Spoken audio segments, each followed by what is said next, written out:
அஸ்ஸலாமு அலைக்கும் வரஹ்மத்துல்லாஹி வபரகாத்துஹு.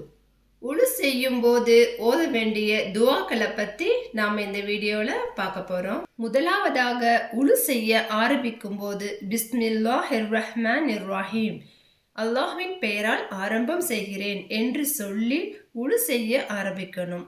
உழு செய்து முடித்த பின் இந்த துஆவை ஓத வேண்டும். அஷ்ஹது அல்லா இலாஹ இல்லல்லாஹு வஹ்தஹு லா ஷரீக லஹு வ அஷ்ஹது அன்ன முஹம்மதன் அப்துஹு வ ரசூலுஹு. இந்த துஆவிற்கான பொருள்: வணக்கத்துக்குரியவன் அல்லாஹ்வை தவிர வேறு யாரும் இல்லை, அவன் தனித்தவன், அவனுக்கு இணையில்லை என்று உறுதி கூறுகிறேன்.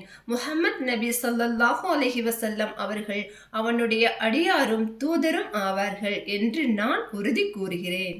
அல்லாஹும்ம ஜஅல்னி மினத் தவ்வாபீன வஜஅல்னி மினல் முத்தத்தஹிரீன்.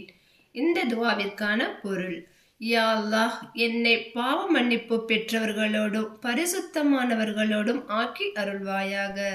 எவர் நல்ல முறையில் உழு செய்கிறார்களோ அவருக்காக சொர்க்கத்தின் 8 வாசல்களும் திறக்கப்படும். அவற்றில் அவர் விரும்புகின்ற வாசல் வழியாக நுழையலாம் என்று முஹம்மத் நபி ஸல்லல்லாஹு அலைஹி வஸல்லம் அவர்கள் கூறினார்கள்.